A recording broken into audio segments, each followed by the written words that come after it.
Picture this. You are standing in the middle of a brightly lit pharmacy aisle. Right. Your nose is dripping, your eyes are watering, and your head feels like it's just, well, packed with wet concrete. Yeah, we've all been there. You are staring at dozens, maybe hundreds of these brightly colored boxes, and each one is promising instant relief. You know, maximum strength, multi-symptom, non-drowsy. It's overwhelming. It really is. And as you stand there shivering slightly, this thought creeps through the brain fog. How do you actually know what works and what is just like really expensive marketing? Right. I mean, it is the defining clinical dilemma of the winter season. You step into this hyper-commercialized space where traditional remedies intersect with modern medical evidence. Mm-hmm. And without a solid grasp of what's actually happening in your body, the sheer volume of options is just, it's entirely overwhelming. Exactly. And so that is our mission for this deep dive. Yes. We are looking at a stack of clinical guidelines and Cochrane reviews to equip you with the exact clinical knowledge that primary healthcare workers use to decode the common cold. Because it is a massive topic. Huge. It represents the largest primary healthcare caseload out there. We're talking about a condition that causes up to 12 infections a year in kids. Which is astonishing. It knocks adults out multiple times a winter, and yet there's no specific cure. Okay, let's unpack this. What exactly is the biological target here? Because just calling it the cold implies it's, you know, a single thing. Yeah, and that assumption is really the first major misconception we see. The cold isn't one virus. Right. It's basically a collective term, a clinical umbrella, for more than 200 distinct subtypes of viruses. 200. Over 200, yeah. Rhinoviruses are the primary culprits. They account for about 30 to 50% of all cases. But, you know, the whole viral army also includes coronaviruses, RSV, that's respiratory syncytial virus, and adenoviruses. Wow, okay, 200 constantly mutating subtypes.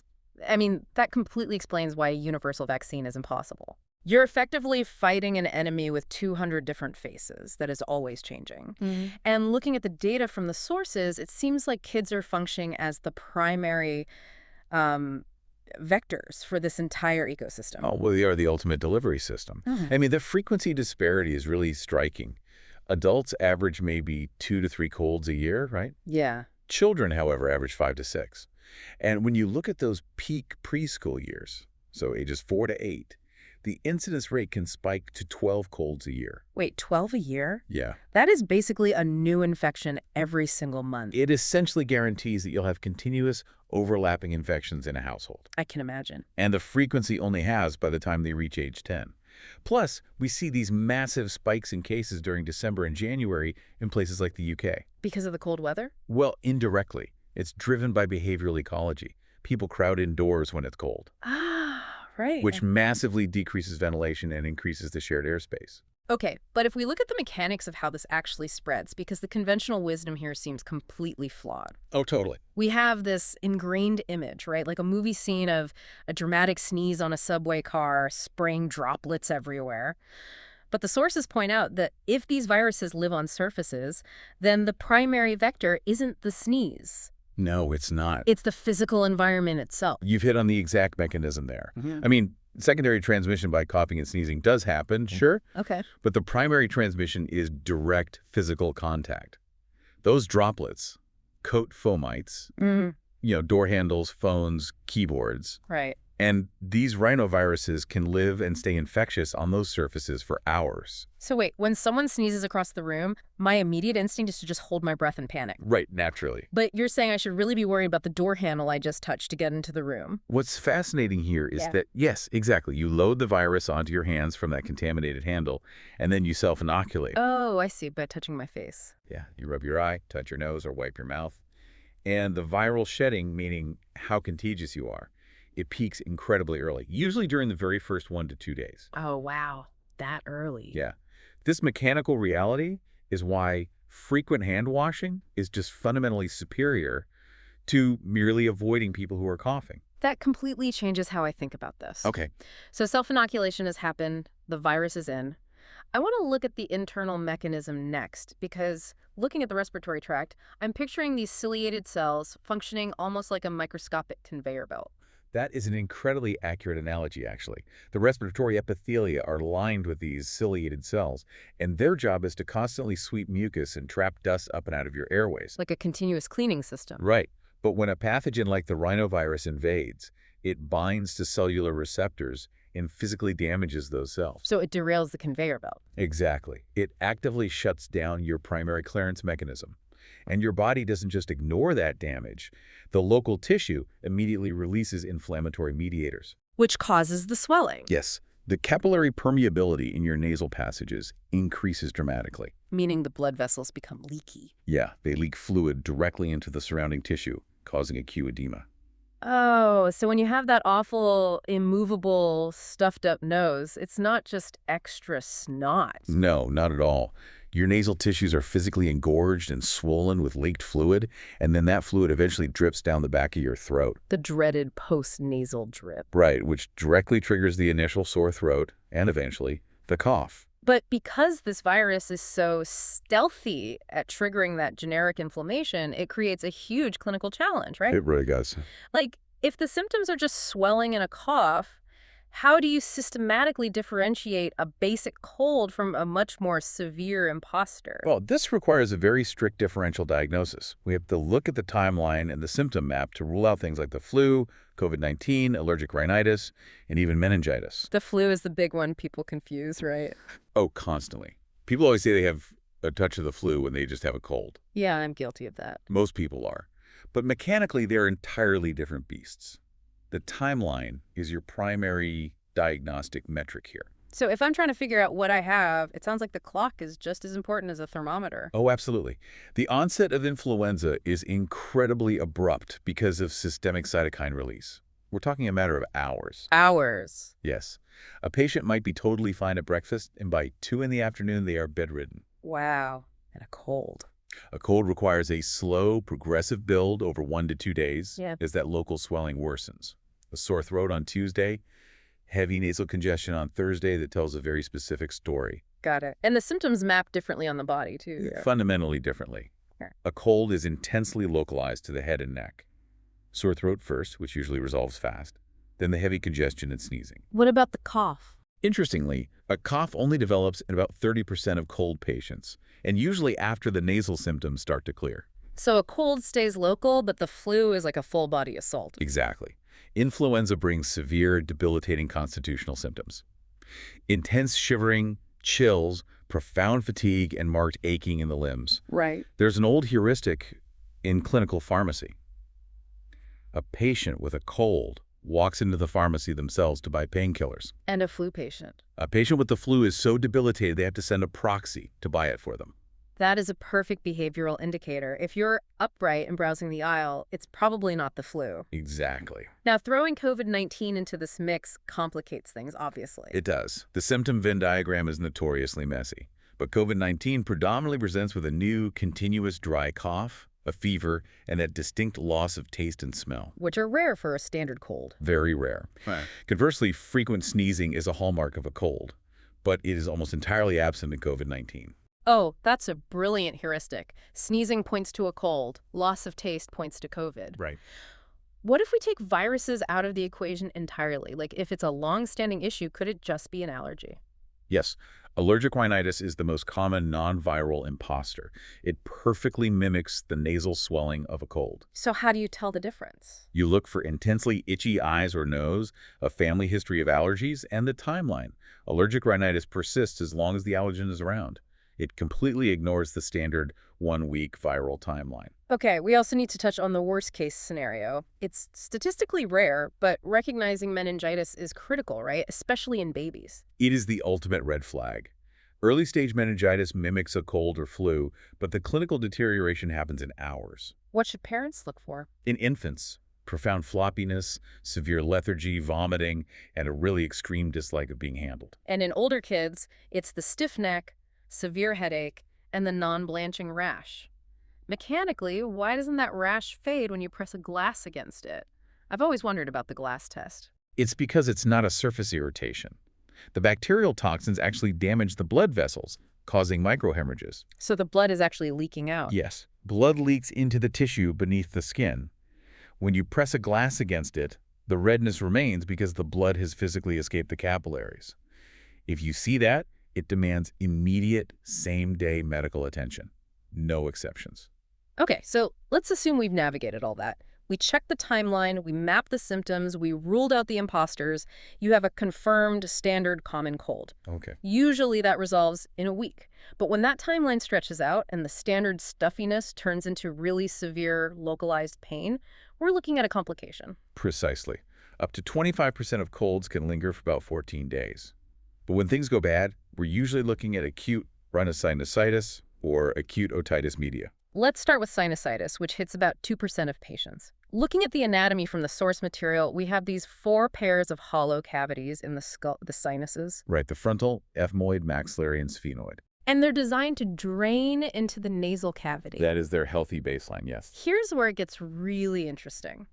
Because earlier we established the virus derailed the ciliated conveyor belt. Yes. Which means the plumbing system is basically backed up. All that fluid just pools inside these hollow cavities in your face. And stagnant fluid anywhere in the human body is a prime target for secondary bacterial infection. Ooh, of course. The bacteria that naturally live in your respiratory tract start to proliferate in that stagnant fluid.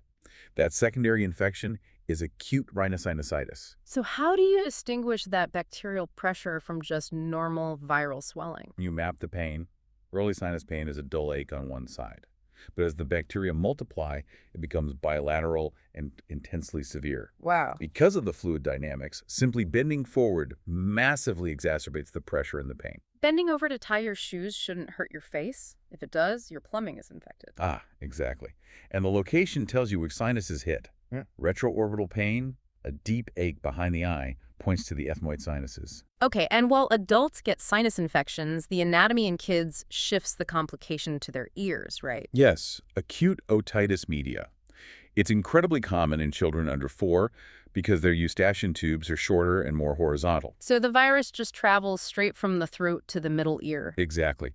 Fluid builds up behind the eardrum, causing a throbbing pressure. The child is usually crying uncontrollably, pulling at their ear and refusing to feed because swallowing hurts too much. Now, because these complications involve bacteria, the immediate reflex for most people is to demand antibiotics. Oh, absolutely. But if we connect this to the bigger picture of antimicrobial stewardship, restraining that reflex is vital. The guidelines are pretty strict on this. Very. Organizations like NICE explicitly advise against routine antibiotics for these complications.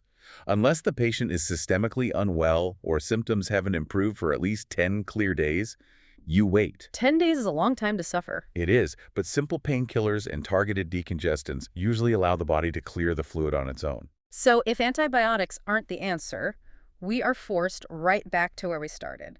That brightly lit pharmacy aisle. Yes, we are. We really need a reality check on the evidence for these over-the-counter treatments, because looking at the Cochrane reviews, the data on some of these blockbuster drugs is actually kind of stunning. It really requires a rigorous look. Let's start with systemic decongestants. Okay. The goal here is to constrict the leaky blood vessels in your nose to reduce swelling. But the active ingredients vary wildly in effectiveness. I have to bring up the data on oral phenylephrine. It's in like an enormous percentage of brand name cold formulas, but the clinical evidence basically says it's useless. The data is definitive. Large-scale trials show that oral phenylephrine fails to perform better than a placebo. Wait, really? It does nothing? Its efficacy for actual nasal decongestion is negligible to 0. So we're basically buying very expensive sugar pills. What about pseudoephedrine? I know that one actually works, but you have to ask the pharmacist for it. Right. Pseudoephedrine is highly effective at reducing nasal edema. However, it's a systemic drug, meaning it constricts blood vessels everywhere, not just in your nose. Which sounds dangerous. It can be. It carries a severe interaction risk, especially with certain antidepressants called MAOIs. Mixing them can trigger a fatal spike in blood pressure. Oh, wow. It also destabilizes blood pressure in hypertensive patients and messes with blood sugar in diabetics. Okay, so if oral pills either fail completely like phenylephrine or have massive systemic risks like pseudoephedrine, it makes sense that people pivot to nasal sprays. Yes, topical agents. Sprays and drops using oxymetazoline or xylometazoline are highly effective. Because they go straight to the source. Exactly. They deliver rapid vasoconstriction locally without the systemic risks. And this is but they introduce a severe physiological trap called rhinitis medicamentosa. I've heard people call that rebound congestion. Mechanically, how does a nasal spray hold your nose hostage? It's receptor downregulation. If you use these sprays continuously for more than 5 to 7 days, the blood vessels in your nose lose their natural tone. Oh, no. When you stop the medication, the vessels immediately dilate and engorge with blood, causing severe rebound swelling. So the patient thinks, oh, my cold is back, and they use the spray again. Exactly, locking themselves into an endless cycle of dependency. That is a terrifying feedback loop. But even if you're careful and only use the drops for a few days, the source material points out a massive mechanical failure in how people actually use them. Administration technique is almost universally poor. I mean, how do you intuitively apply nasal drops? Well, I do what I assume everyone does. I tilt my head all the way back, look up at the ceiling, and squeeze the drops in. Right. And you immediately get that bitter taste in the back of your throat. Yes, instantly. Yeah. It's awful. Because gravity just bypassed your nasal passages entirely. Wait, what? By tilting your head back, you funnel the medication straight down your throat. It never even touches the swollen nasal tissues it was designed to treat. I have been tilting my head back for my entire life. Most people do. The clinically correct posture is to point the crown of your head downward, facing the floor. Facing the floor? Yes. This anatomical alignment actually allows the fluid to pool and coat the nasal mucosa where it's needed. That completely reverses decades of bad habits for me. Okay, before we leave the pharmacy aisle, I have to challenge the data on the alternative therapies. Let me guess. Vitamin C. Yes. The supplement industry treats vitamin C like it's the ultimate shield against getting sick. How is it possible the clinical data doesn't back that up? It's probably the most pervasive myth in primary care.